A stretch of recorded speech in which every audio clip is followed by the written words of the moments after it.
drop, yo.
Welcome to my show. I've been thinking about who I should have on as my first guest, and I meditated and I didn't get any answers at all. And so then I just decided to make some space for that. And I went back to upskilling and learning some new stuff, and I finally came up with Professor Stephen Strong and his son Evan from Forgotten Origins. So in order to know on where we're going or where we've been, to know where we're going, we also know where we've been, and we need to learn about our true history, and we'll be discussing the Atlantean rings today. I'll also be doing a video on Atlantis, and you can catch that on my new website. That's not finished yet. It's under subscription, so that'll be coming out very soon. So let's bring the guys on. Hi! How are you? Now, let me see. Okay, you're on there together. Now, I need to bring on me. So, I need to... how do I add me? Hang on, where am I? I have to maybe split the screen. Okay. Hang on for a minute. Camera.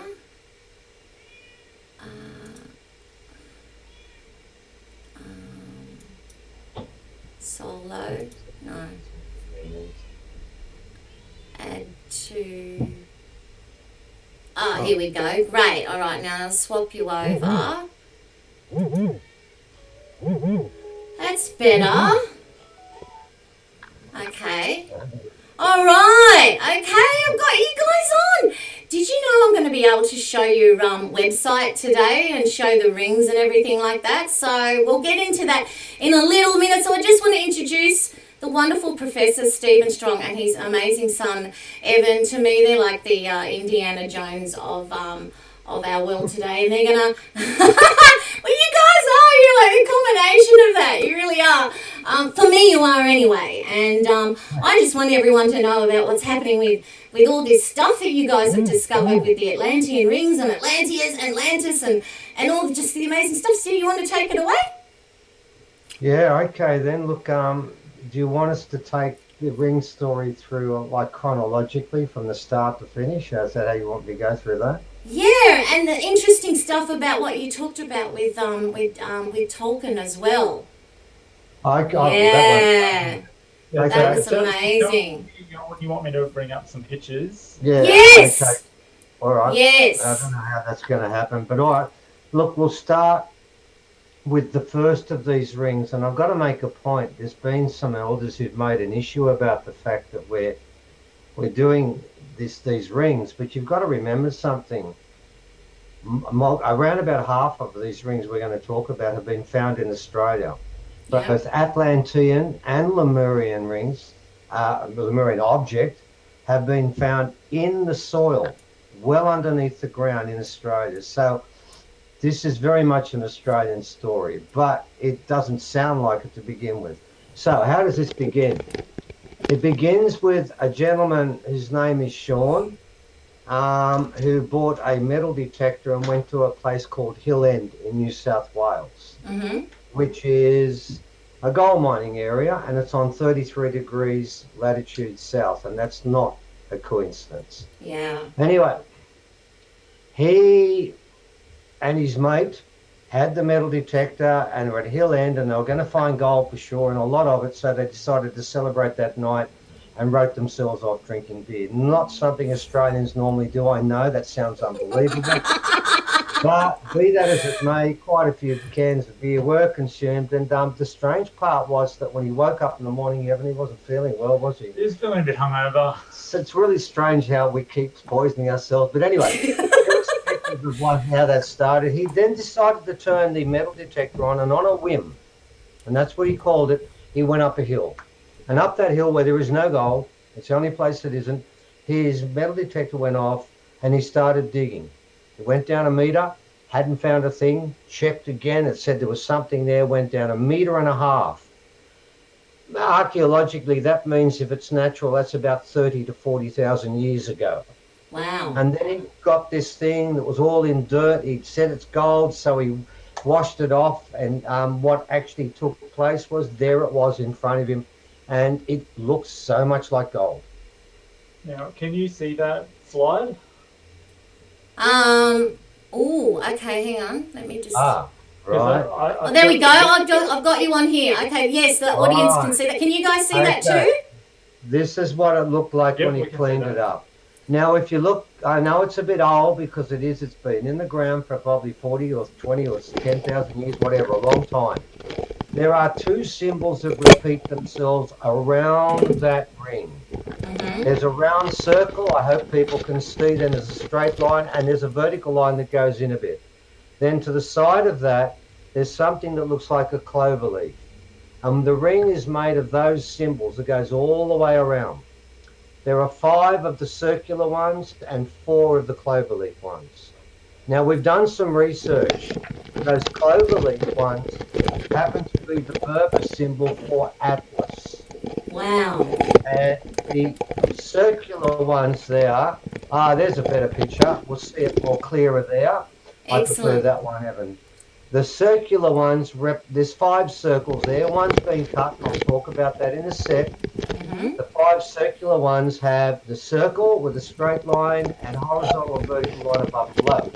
Now, if you go and read what Plato said about Atlantis, it's made of 5 inner rings. Now, these rings are not the same size, they're different.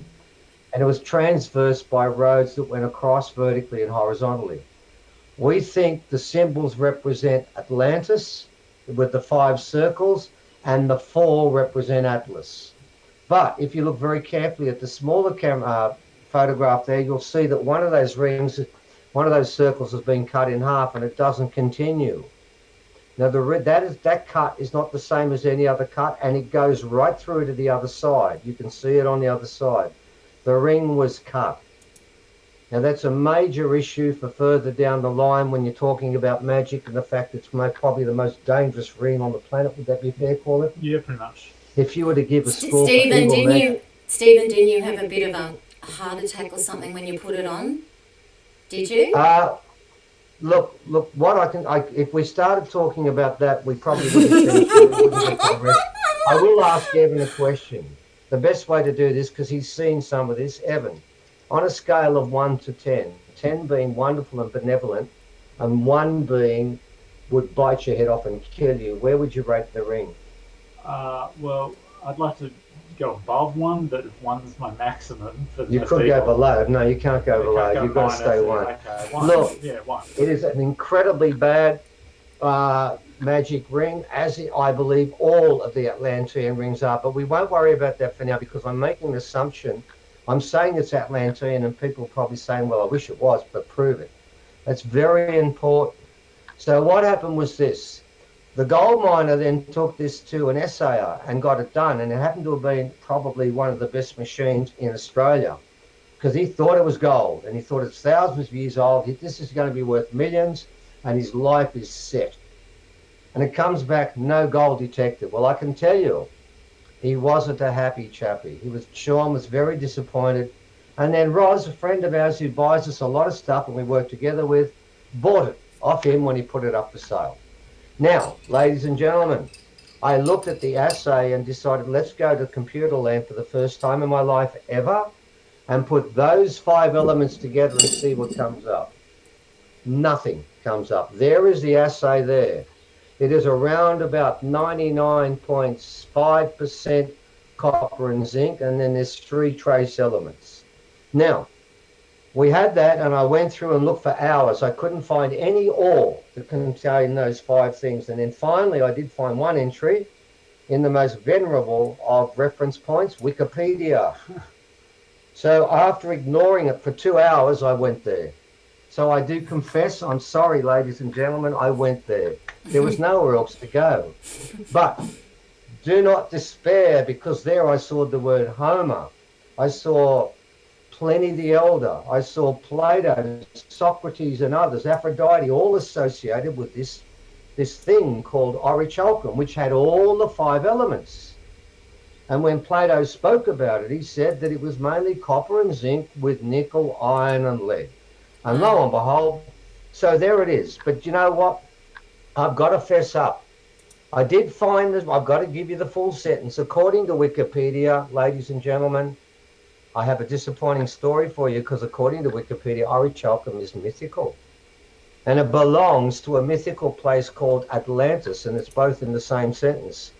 Because we all know Atlantis doesn't exist, therefore orichalcum doesn't exist. End of story. But there's one problem with Wikipedia. I know they're rigorous, but after the sentence where it says it's mythical, there's a picture of orichalcum, a photograph taken in 2016. Oh, that's not the picture of orichalcum in 2016. I can assure you, ladies and gentlemen, there it is. There we go. There it is. Let's just You move can see it it over written in here. Latin there, orichalco. And it was found in a Roman galleon that sank near Sicily in the 6th century BC and was analysed, and guess what was in it? The 5 elements we were speaking of. So, ladies and gentlemen, here we are. Wikipedia tells us it's mythical and then shows us a picture of the mythical substance. I think that Wikipedia probably need to check their rigor a bit here. We've got a problem. But irrespective of that, we had a comparison. Now, here's the interesting part. This orichalcum, which they found and were taking towards Rome, I would think they've salvaged and stolen. It's residual stuff that came from Atlantis, and they found it. The Romans are quite good at stealing and taking things from other countries, believe me. But Wikipedia said, no, it is Roman orichalcum. Well, hang on for a sec. It's already been smelted, and they're going towards Rome. And by the way, Rome has no ore with orichalcum, does it? Anyway, we'll leave Wikipedia alone. Thank you for that. But what they did tell us was this, that all of the ingots there had 75% or greater copper, 20% or greater zinc, and 5 to 10% those 3 trace elements. But if you go back to our analysis, our copper was 73.96, which is below the limit.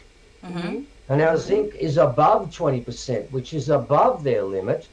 And our trace elements make up 0.5%, which is 10 times below their element. It's not the same signature of orichalcum, ladies and gentlemen.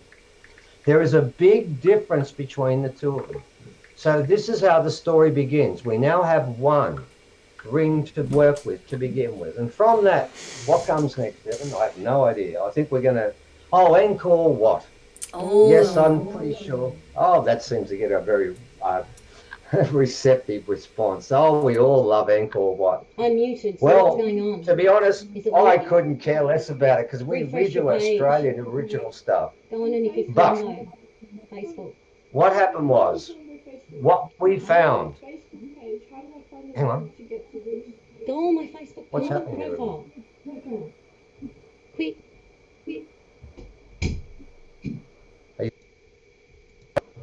I'm there. I'm here. Sorry, guys. I just had a little bit of a technical problem. Yep. Are you guys there? Oh, okay.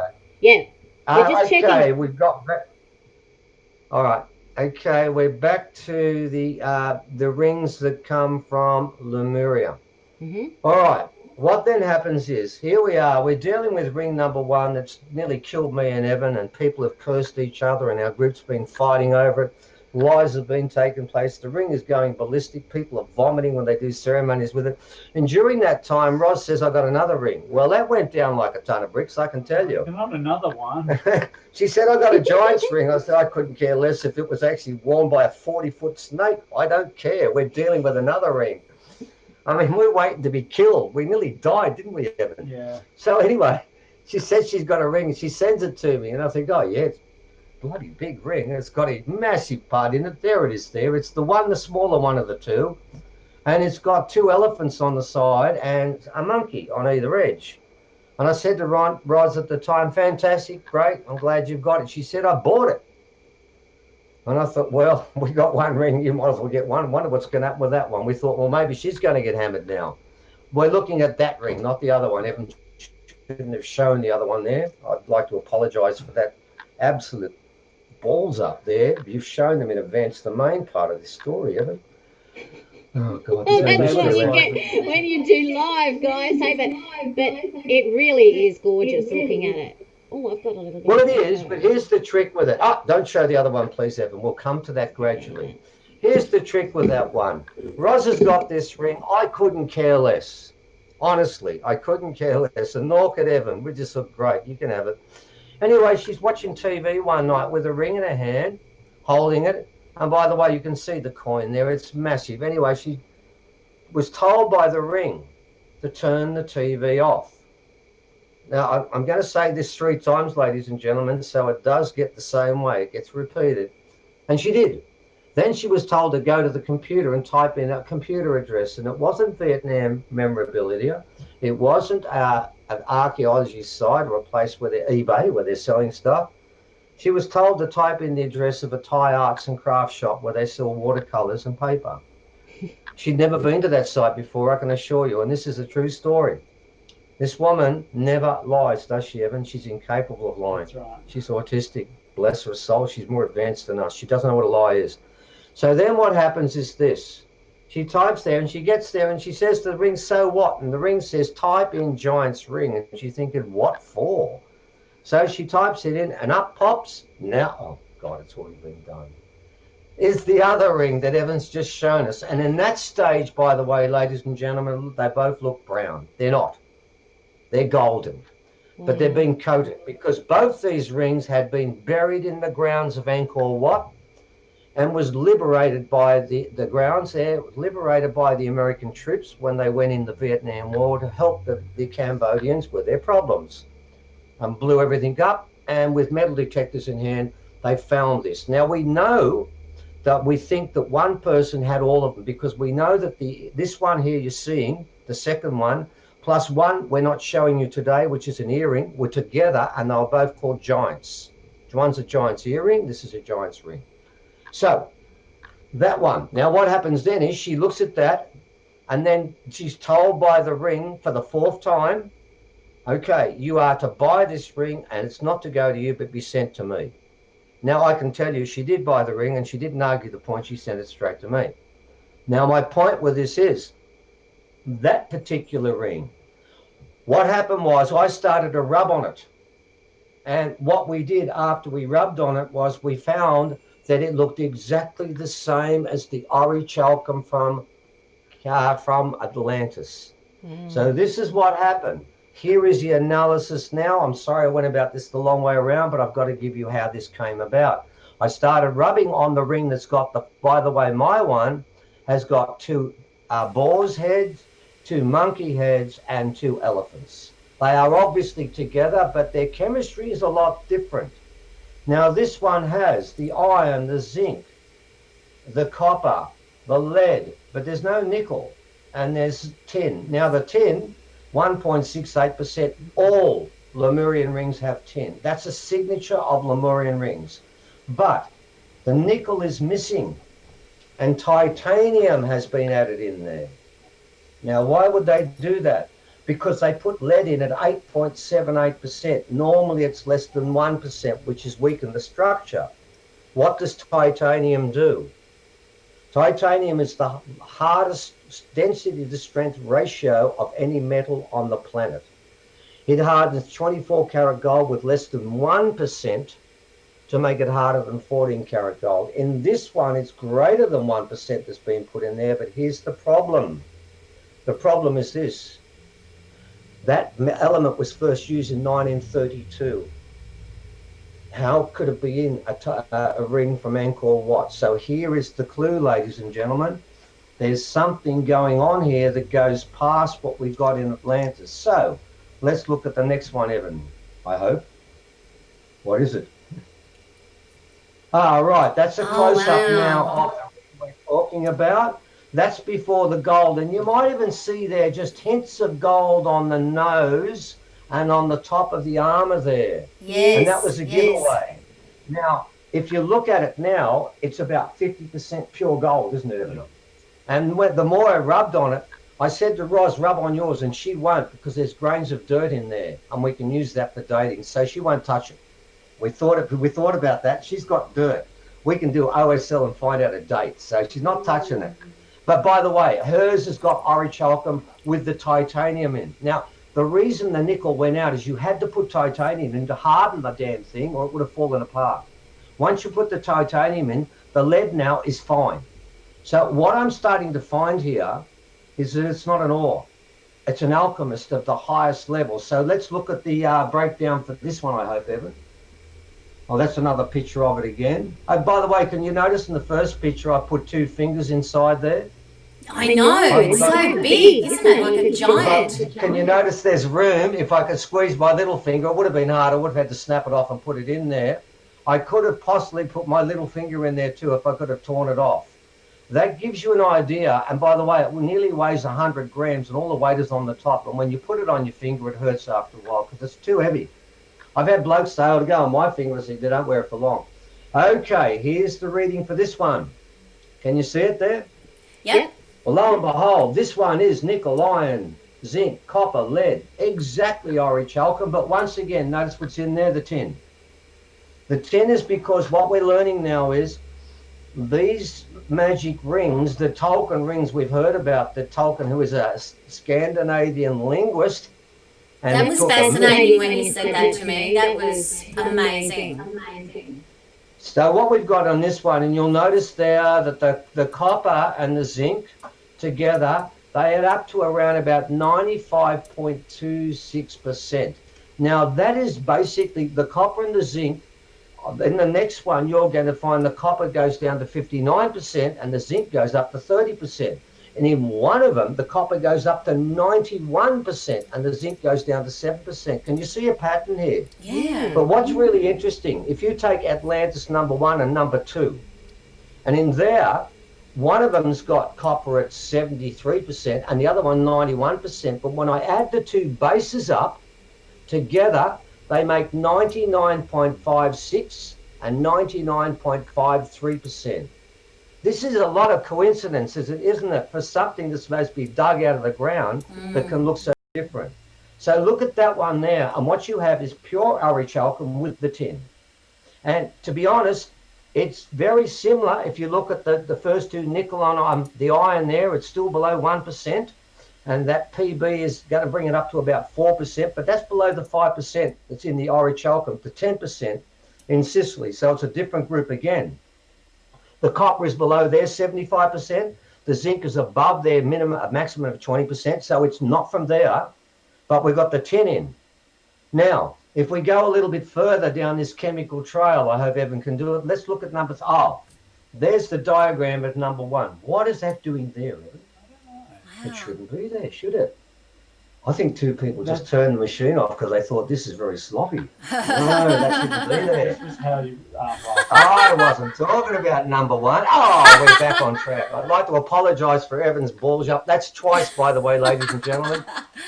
We've only gone 22 minutes, Evan. It's been chaos here. Right, number 3. You can see the gilt. You can see more of the gold here too.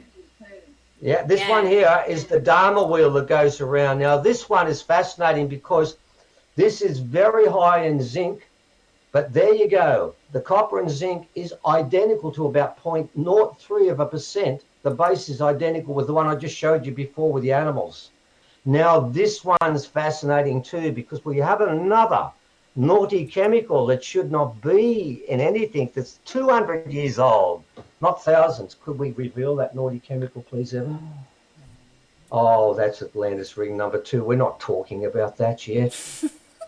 Oh, God. Okay, right. Naughty chemical on number 3. Okay, let's look at Atlantis number. Then you can go back to number 2. Right. Okay. He's had a long day. We've been doing this for a lot of days, and this is his worst performance. Now, here we go. Look at number 3. We've got 59% copper this time. By the way, do you know why all of them are mainly copper? The copper is the only metal, when you put it on your finger, will go into you. And it takes all the passengers with it. And when Tolkien was saying about people being possessed by the ring, yes, because the copper is the transmitter. And that's why it's the main base. It's the other things you put in that make differences to it. Now, with this one, notice the 2 there, 95.22, 95.25. But check out 2 of these readings, ladies and gentlemen. Look at Lemuria 2 and 3, the tin reading. Identical. How's that for a fluke? Wow. That's pretty damn good, isn't it? That's not bad. But check out the other reading for this one, chromium. Now, I told you titanium's number 1 for hardening. Guess what comes second? Chromium. Okay? Now, why does it come second? Why would they put another hardener in? Because look at the zinc there, 35%. That's pretty high zinc, isn't it? That was put there very simply because there was zinc in there and it was softer. So we've seen now this alchemist doesn't just know about one hardener, but knows about some others as well. And of course, that readout, if we go back to Atlantis ring number 2, if we could very quickly, Evan, which came out a bit early, this one here, that's the second Atlantean ring. And it's got the symbol of Atlas, but it's got them going two ways. And we believe one is male and one is female, which makes this ring half good and half evil. And we can prove that, can't we, Evan? Because the first day we got it back, it wanted to kill both my wife and my son and begged them both to put the ring on. And we found that they would have died. But it's only half killed me, didn't it, Evan? Yeah. And I've now overcome it. So it has a good side about it. We call this the happy ring, don't we, Evan? Of the Atlantis group. Yeah. Only partial kills killer. with a smile. That's right. Actually, so we call it a trickster. Dell called it that, didn't she? A trickster. Trickster with a smile. But, now, if we could go back to the reading of that one, and this one's fascinating because it's got 91% copper. So this is a really heavy absorber. That's why it was ready to kill so quick. And it's got the zinc, and it's got the iron, it's got the nickel, but this time no lead. And notice that the lead for the other one was 2.276. Well, they put in gold, 2.289 there this time. Now, this is Atlas's ring. Why did he take the lead out and put the gold in? Simple. I'll tell you why. Because the inner sanctum of the temple of Poseidon and Cleito, where Atlas's writings are written on a column of orichalcum, in a room where the walls and the ceilings are all made of orichalcum, but the roof is made of gold. Wow. It has a small cap of gold on the top, just a small cap. So when I'm going to make a ring dedicated only, because the other one is Atlantis and Atlas, but if it's solely to Atlas, then it really has to represent that temple. So what they've done this time, this is not a chemical decision to harden, but it's more to do with the person owning it. To make it really reflect the orichalcum from the inner temple, we take that coarser metal out, which is the lead, isn't it? And we put in the gold. So you see what we're seeing here now, ladies and gentlemen, as we go along here. This is not a chemist that is supposed to exist, but the weird part of this story is not those five. Have we got number 6, 7? No, we've got the ring. Oh, we don't have number 6. Oh, we were going to chat about it. Yep. Oh, that's right. The reason we were going to chat about it, because if we give it all away, Evan, they won't come to our online conference, will they? This is true, yes. I'll talk about the online conference just while you've got it there, guys. Well, just can Evan quickly. do that very quickly? Then I've got to remember what I'm talking about, which is the one that I won't show sorry, you today. darling. I hate to interrupt you, but I just don't want you guys to miss out on letting people know that there is an online okay, conference. Evan, do the ad. So yeah, that conference is on in Australia this Sunday, or over in North America on their Saturday. So 9 a.m. for us on the eastern coast of Australia. So we've got well, obviously Dad is speaking, but we've also got Michael Tellinger, Klaus Donner, Dr. Rita Louise, Harry's from One Day Rescue. Harry's from One Day Rescue. Oh, awesome! What a great lineup. Now, what I'll do is, before I forget, because Evan knows if I don't keep on track for more than 20 seconds, I forget what I'm talking about, and he has to stop me all the way through. Why I didn't reveal this, because we want you to come to the conference to hear about the prophecy. But in doing that, we're not talking about that right now. We're talking about what made this. We now have 2 more readouts that have come in, and another 2, one that came through today, but I won't be doing this one. It is utterly amazing. We're still stunned by it. It is definitely Lemurian. It's got the full orichalcum again, whole business, but something brand new. It's massive. Anyway, we're not going to talk about that. I'm going to talk about some earrings that you can't see today. We're not showing them, are we? But I am going to tell you a couple of things about it. Number 1, this was analysed we only use 2 forms of analysis. One from a university, from a laboratory that has 38 scientists, and I work with the head scientist there, and it's the best in the country. And we found an artifact there that had 24% unidentified metals. It is not an oxide. It's not organic. It is a metal that doesn't exist here. That was 24%. This one's 41.8%. metal that doesn't exist here at all. It's not on the periodic table. Now, the machine that did this, it's done all of our other work, and every other time it adds up to 100% decimal point perfect each time. This time it gets to 52 point, I think 52.8. That's it. No, I'll get it in a second. 58.8, and there's 41.2 that's not there. That Oh God. doesn't exist. But that's not the amazing part of this. It's what's there that shouldn't be there either. 6 of the chemicals there, there's nothing. This one was found at Angkor Wat, but it doesn't have any orichalcum in it. It's nothing like it. 6 of the chemicals there end in IUM. All of them were discovered after 1803. All of them. I want to make that point. I went to Wikipedia again. They were described as ultra rare, very rare. Now here's the pick. Here's the important part. This computer found that, this machine, it's not a computer, found the ultra rare but couldn't find the other business. But the problem is, let's take one of those ones, which is rhodium. Okay, or it might be rhodendium. I can't remember because I don't have it with me, but I'll do it properly on the day. One of those, or those two in particular, are hardeners, right? They're specific hardeners, and they are hardeners for only 2 chemicals, palladium and platinum. I'm sure everyone we're talking to knows that, as if we did. We do know because we had to. Here's the trick, ladies and gentlemen. They're all in there. Platinum and palladium are in there, and the only 2 things that harden them specifically only, which I'd never heard of, I couldn't even say it, they're both in there too. Now, the weird part, and there's about 6 things. I just had a geologist, actually a professor in geology, wrote to me and told me platinum and iron do not go together in the world anywhere. He can't understand why they're in there. But that's not the weird one. The weird one is this, gallium. If you're going to tell me they dug it all up by accident, and by the way, all of these things bar one are not found in Asia. I've got to make that point too, okay? But with gallium, even if you dug it up by accident, you can't, because it doesn't exist, according to Wikipedia, exclusively as a byproduct. You can't find it on its own. And when you do find it, it's a trace element at 0.001% if you're lucky. And you put it together, and at 29 degrees, it's liquid. It turns completely liquid. You've got to keep it below that temperature because it's solid. This stuff is unheard of, and it was found during smelt at 4,000 degrees. The gallium in this object is 6.89%. It is the third biggest contribution to the particular element. With this element, lots of things are electrodes. They're used for diodes. They're used for electricity. Cadmium, that's used for it's stuff is in there is unbelievable. We believe earrings are a device because there's things in there for solar cells, there's things in there for storing energy, and there are things in there for diodes and conduits.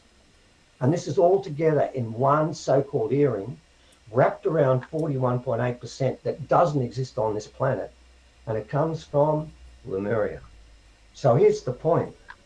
Tell me about the chemist, and then find me a chemist on this planet today that is the equal of a chemist who can say, I've got platinum and palladium, and oh God, what will I put in there? Rhodium and rhodendium. Why not? I'd put it in myself, wouldn't I? Yeah. Put the cadmium in, you need a bit of that for the battery, Just wouldn't you? a little bit of that. Yeah. And chuck in some platinum, and then we'll put a bit of silver in there too, just as well.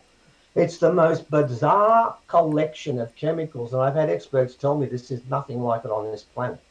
Well, there isn't, because not only is it Lemurian, and remember, Angkor Wat was the far edge of Lemuria, okay? Australia was the middle. Now, what I can tell you is the 2 objects we're looking at next, one was found inside a rock at DY, which was sandstone. They dug it out of the rock. That's found in Australia. And the other Atlantean ring has exactly the same symbols as the first one, doesn't it, Evan? Yep. And guess where it was found, Evan? Hill End. Yep, same place. Same place. And those 2 are being analysed right now. So, ladies and gentlemen, what we have in the end, when I put this all together, we have 9 pieces of jewelry 8 of which are based solely on orichalcum as the base from which the chemist added and subtracted and did it according to the needs. Now, in the case of Atlas, who has an ego the size of a brick barn, it had to have gold in there because I got to tell you, Atlas is the one that caused the great cutting of the rings. He's the one who destroyed Atlantis. And that's why you see the picture of him holding the world on his shoulders. That was a punishment. It was not a recommendation of his strength. He was carrying the weight of the world on his shoulders for what he did. But no one ever knew what it was. We do. He cut the rings. Now, I can tell you the third Atlantean ring, it's been tampered with, hasn't it, Evan? It looks like it. Oh, yeah. And the first one was. The only one that hasn't been tampered with is the one that's quite nice. It only wanted to kill Evan and my wife and half kill me. Yes. But it's now my friend. I can wear it for 10 minutes and it doesn't kill anything. And I'm going to move up to 20 minutes further down the line, but not yet. So there's the science that we've got at the moment and what's coming in. And we can share with you also on the presentation the other Lemurian ring that has this massive, massive crystal on it, which is called Alestian. It's supposed to store wisdom of the past, the future, and the present. Oh, wow. This is what this crystal is supposed to do. And it's a huge crystal on top. And the ring itself, which is an orichalcum base again, but it has a massive influx of tin in it to make sure we're all clear. This comes from Lemuria. And this is considered the ring from the angels they put down there, didn't it? Because I don't know much about this stuff. I've just been researching it. This is the other one we've got that's just come in. We'll be showing you on the day too. So we're giving you 5/7 of what we have, but bearing in mind when we do the next lot, we're still holding back 2 more, aren't we? Yep. So we've got to keep doing this bit by bit, otherwise they won't come back, will they? No, I've got to get him to come back. That's something to keep them alive. So what does that mean, ladies and gentlemen? It means the stories, according to Wikipedia, about orichalcum, which they said is mythical. Hang on. They said it was mythical, but then they told us it wasn't. But here's the sentence. They said orichalcum is a mythical metal that comes from a mythical planet up continent of Atlantis. Well, okay, if orichalcum is not mythical, which it isn't, then therefore Atlantis or Lemuria can't be mythical either, because it was associated solely with there. There is no ore anywhere found until Sicily, and they didn't know what to do with it, so they dismissed it, but they don't have 9 pieces of jewelry like we do. And because of that, we can see the full pattern of what's going on. That chemist put magic in there. He put Atlas's ego in there. He put hardness in there. He put chemicals in there that make machines that do things that I don't understand. This thing that they call it an earring, but you can't put it on you, but I reckon it's picking up sound waves and doing something with them. I really think that's what it's doing. But we'll work on that and we'll show you that thing on the day, won't we? We will. It is a weird looking piece of work. And by the way, it weighs more than the ring. And they call it an earring. And it's got a massive round circle around it. And it is called, by the way, the giant's earring. Wow. Okay. Like, oh. There's a bit of Tolkien for you. Oh, you know I'm such a big fan, guys. Honestly, this is the real Lord of the Rings as far as I'm concerned. It really is. I've got to make the point. It really is, because you've got to remember the Scandinavian myth was talking about Atlantis. It wasn't talking about Lemuria, because the Lemurian rings don't harm. The Atlantean rings, to begin with, one was evil, one was midpoint, and one was good. That's the perfect balance. That's how the world should be. It's not, by the way, today. There's 3 rings and they're all evil. When Atlas cut it, it broke the balance, and hence the story. Now, we don't know for sure whether the third one we're getting is purely evil or whether the first one is evil and the third one is good. But none of us like to look at the third one, do we? No, I guess my nose soon enough. It looks crooked and bent, and it's got It doesn't match. bits that have been stuck in there somewhere. Oh, but it's got exactly the same 2 symbols, no different.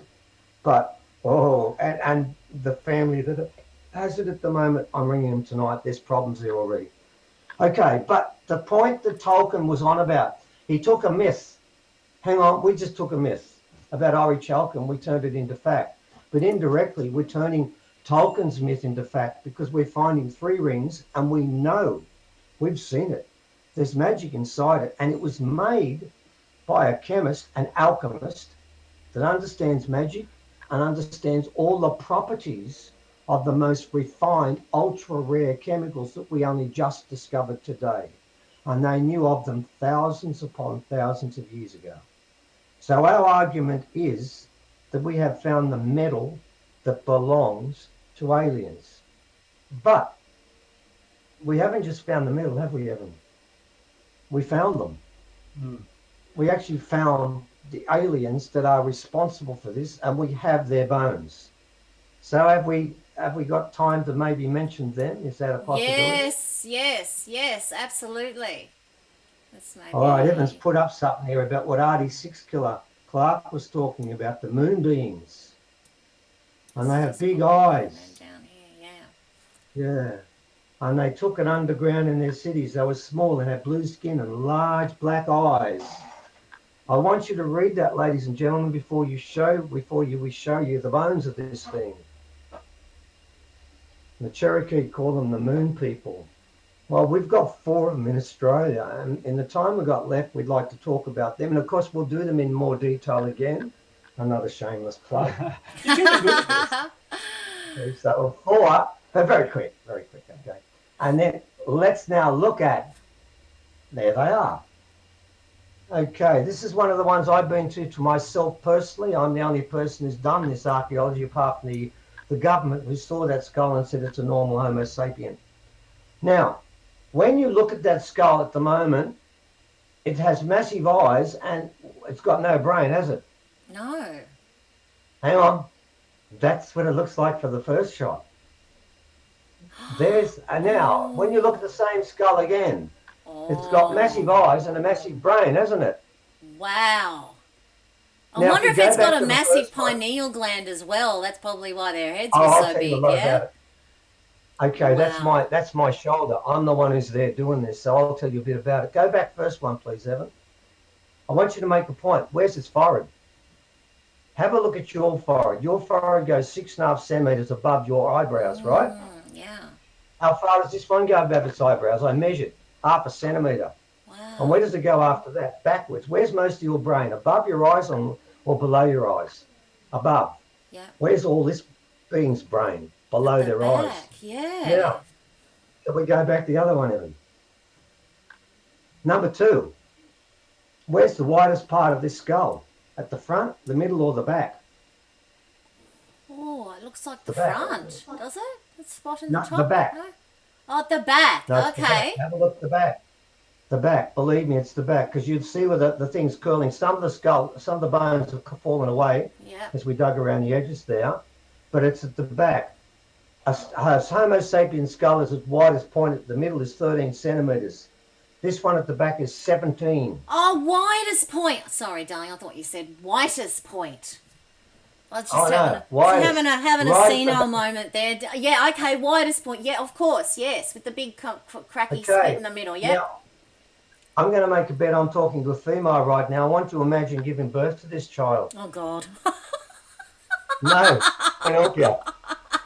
What'll help you is the word called cesarean. That's the only word you want to think about. Don't think anything else but that. Okay, check out the nose. Have a look at the nose. Look where it starts, and it's still there. And look which way it points out. Now, the nose gap for this is twice the size of the nose gap for a Homo sapiens sapien.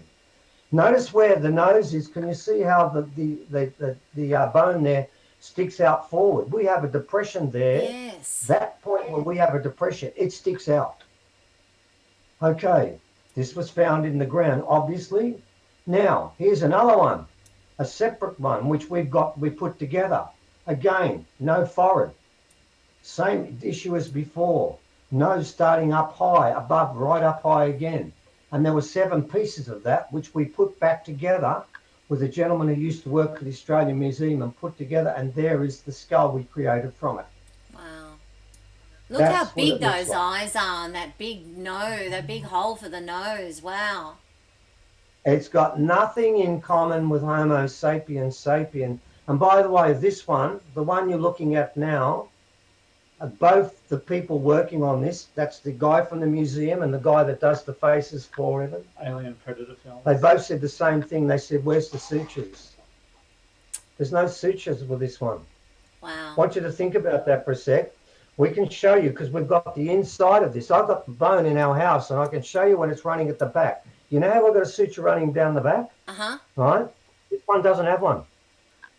So Now, it's here's all the point. completely one big bone with no splits in the middle. That's Is that why right? I said birth. Yes, think about this. Sutures, give and take. That's why the child gets through the birth canal, because the sutures have got give and take.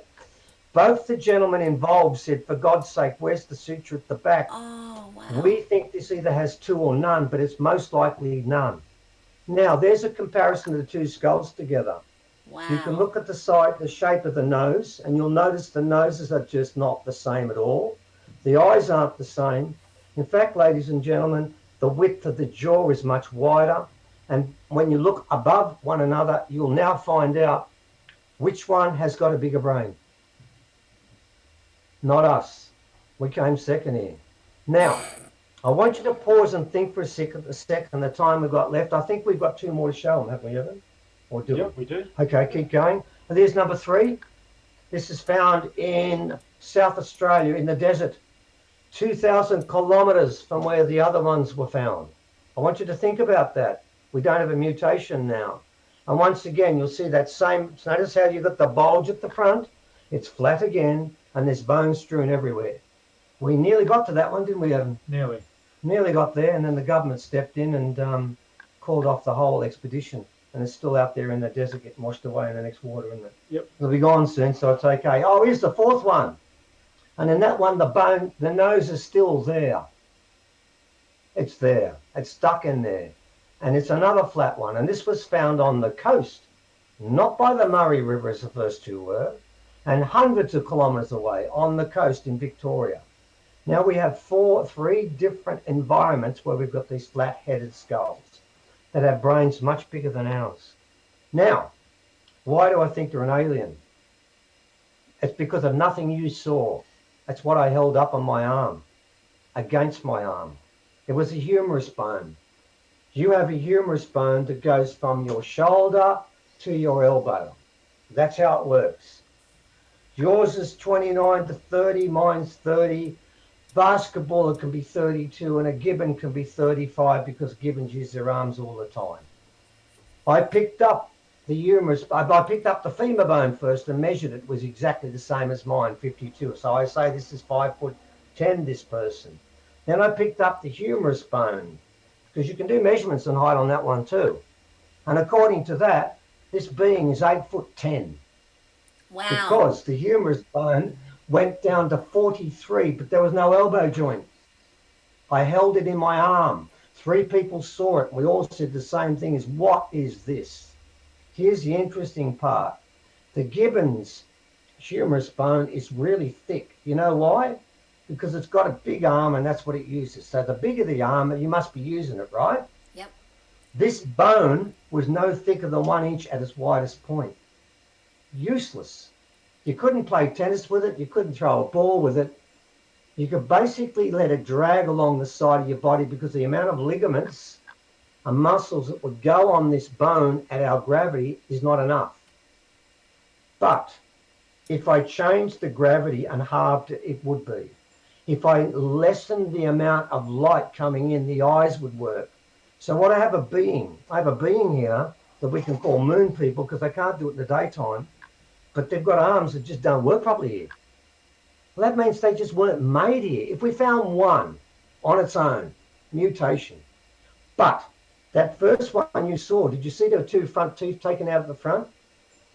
That's the form of initiation elders were given at that place before Cook came. So it's not a mutation when you get buried like that, with your arms crossed like that and your knees brought up to your chest and you're facing east. That's not a mutation. That's a lie. It isn't that. These beings are something that doesn't fit. Now, how do I know? Even though I've got circumstantial evidence, I've got the physiology that's not right. The fact that it doesn't have sutures, which means it can't be a hominid, it can't be a sapien. I got that. And I know that in Australia, every tribe in Australia has one shared dreaming story of the seven sisters from the Pleiades coming here and living with us. So I have that. But that's still not enough. I need more evidence, and we've got it, haven't we, Evan? We do. As we're driving towards the professor who gave us that skull you saw, by the way, he'd been to the government first. And the government told him, what did they say, Evan? No, it's normal. Normal. Nothing to get excited about. Nothing to see here. Yeah. Nothing to see These here. aren't the Not at all. droids you're looking for. Move along, move along. It was no different. Nothing to see here. Walk away. So they did. Anyway, he gave it to us because he gave up. Anyway, we're driving towards there, and I get a phone call because I've been initiating quite a few tribes, and my main tribe is the Ramanjuri. I've been given proper ceremony by Kano, and Wirichin, one of my elders, rings me up, and he says to me, 10 minutes out in Victoria, this town, to see these people. We have never seen this guy, have we? Don't know what he looks like. And he says, you're going to see these bones today. And I said, Wirichin, what are you talking about? I never told you any of this stuff. He said, you're going to see this academic with the bones, the human bones, our bones. I said, yeah, I am, but you don't know about that. And I said, hang on for a sec, I think he does. He said, yeah, well, he said, there's two things you need to know about these bones. And I'm thinking, I better listen just in case, because he got the first part right, didn't he? He said, the first thing he told me was, he said, you're going to find out these bones come from the Wimmera region. It's a small area within Victoria. Okay, I'm prepared to say that part. It's about 200 square kilometres.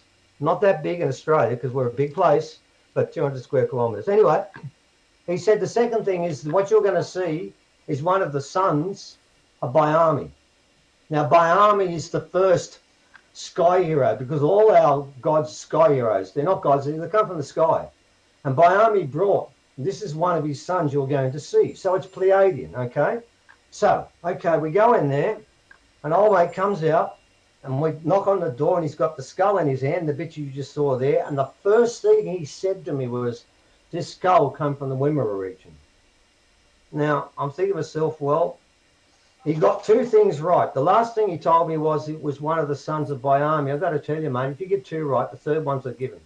So therefore, because of that, I know it belongs to the Pleiades, because I can give you white fella science and I can give you white fella history and stuff like that, but it must be in accord with black fella stories, because we were here before them. And what they've been told by my elder is three things, and all three of them, well, two of them he couldn't know because he didn't know we were going there. I never told him. He had no idea. So what I'm saying to you is, if that's the case, then this is what we have. And of course, in the couple of minutes I've got left, I should close by saying that the reason that we have these rings and the reason we have these skulls and we have these rocks is because on the 21st of December at Uluru, the original people, touch wood, we hope, there are problems there, there are problems everywhere, of course. They're going to do a ceremony there, and that ceremony is supposed to cleanse the planet. It is supposed to kick the human residents up to hundreds and stay there forever. It's supposed to be a dividing line in what takes place in the future and in the past. And it's supposed to be a moment upon which each person on this planet will be judged according to their own deeds and no one else's. They tell us that past that point, there will not be one vibration coming out of the human residence, but two parallel vibrations, and one will slowly ascend. Now, I've only got a couple of minutes because I can't even begin to explain exactly what's taking place. But all of these podcasts, the online conferences we've done from the beginning when we found out about this are set up to that day. So we take different parts of the story. And with this one, we're looking at what comes next with Michael Telliger talking about Mbutu and Harry's from Bondi Rescue being the stunning role model for how males should be in the future, not how they are now. And prepare men for the fact that when this change takes place, the world becomes matrilineal everywhere. Men no longer lead. That's part of what this change is bringing into accord. Now, the original people at that area have been doing ceremonies there for the last 9 years. That lead up to this ceremony that takes place at 9:02 p.m. at Uluru and will resonate throughout the planet. It opens up all the ley lines, all of the sacred sites, and charges them up again. But in the 3 or 4 minutes I've got left, the whole of this story of the ceremony and the magic box, which is what the elders call it, it's not our terminology, it's theirs, that is somewhere at Uluru at the moment, that they hope to open and turn on, has to be fed by humans because we destroyed the planet. It's only our energy that can fix up what we created. Mm. Now, the story is if the number is not great enough, the box will not turn on. And then what happens is absolute chaos, and the earth cleans itself of us. And the waters go around 3 times. And there is a keeper, an original keeper, that lives about 300 k's from us, that is the keeper of that story. Because at the moment, we need a lot of people, too many people, to turn the thing on. And if you're fearful, if you're scared, if you're worried, if you're not sure, and you think like that, then your energy is tainted and cannot turn this box on. Now, I've only got a couple of minutes to explain this now, and I wanted to finish with this. The online conference we're doing, Evan is going to read a statement from the elders about what everyone in this planet should do. They don't want anyone to go to Uluru. There is no invitation to go there. They are telling people they need people in cells of this number on all land masses on this planet because all sites are being turned on, and they have gone through some specific instructions, which Evan will read on our conference.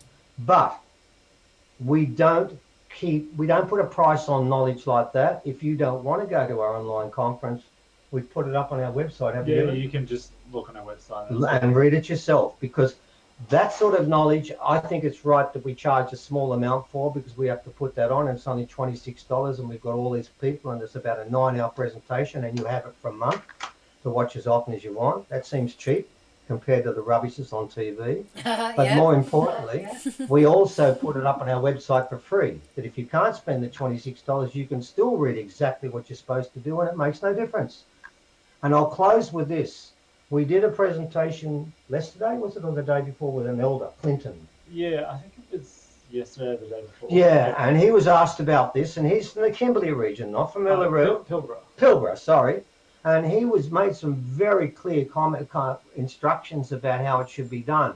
Yes, read what they say there, but find a place that is as close as you can get to nature. If you can find a park, and I don't care if it's raining, bring an umbrella. Somebody said, what if it rains? I said, have you heard of an umbrella? Bring it. Because what's got to happen at that moment, the energy you give, the meditation you do, and the way they explain that, it's got to go into the earth to get to Uluru, or to get to the sacred site that's at Stonehenge, or wherever it is on this continent or any other continent. They have to be charged up. Uluru is a trip switch. Goes to 5 sites in Australia and 1 over the Rainbow Ridge to New Zealand. And then from there, it shoots off in all the other directions and opens up this spider web of sacred lines. Then over the years, we believe it might be 2, maybe 3 years, that higher resonance builds up gradually. If it went to 200 straight away, we'd all drop dead. Yeah.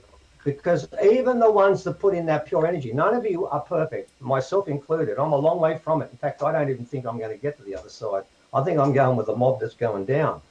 But I've tried to the finish. I don't think that, Stephen. Oh, you're too good to go on the other side. No. I've got us, my son. He'll disagree with that straight away. Oh, come on. It's the Clintons and the Bushes. They're the ones going down, not us. Come on. Yeah, here's the trick. You don't want to go with them, for God's sake. Think about it, because they're going somewhere. But here's the point. I'm going to make it clear. On the day, you'll find out. I had an argument. I said 25%. I agreed with 2%. You want to find out why I said that? Because I thought they were wrong, and they convinced me they were right. And when I got down to 2%, I said to them, well, I won't be there.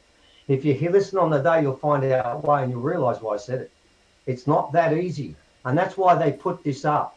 And what they're asking you to do is start practicing. Think of this like you're an A-grade tennis player and you're playing in Wimbledon. You wouldn't go in there 2 minutes before and start playing, would you? Well, this is the future of the planet, for God's sake. And if we don't have enough people, it's done for. So they're asking you to practice, but the sooner you start practicing, the better, because you've got to clean yourself up. If you come to our conference, you'll find out how uneasy and tricky that's going to be. Okay, well, guys, thank you so much for today. Honestly, you're just full of so much information, and we really do need to pull ourselves up for the end of the year and be frequency specific to all the good energy coming in, so that we don't fall down into those other frequencies. So hopefully I'll see you guys on the other side, huh? That sounds good. Yeah. Wow. All right, lovely to talk to you today, guys, and I'll talk to you very soon, okay? Look out for the replay too, guys, okay? Okay, now let me see if I can get to where I am. Let's go to Razor. Yeah, okay, and let's turn this down a little bit, or up, or over this side. Here we go. Yep, all right. Okay, I'm still playing with this, guys, so let's go to the Rise video.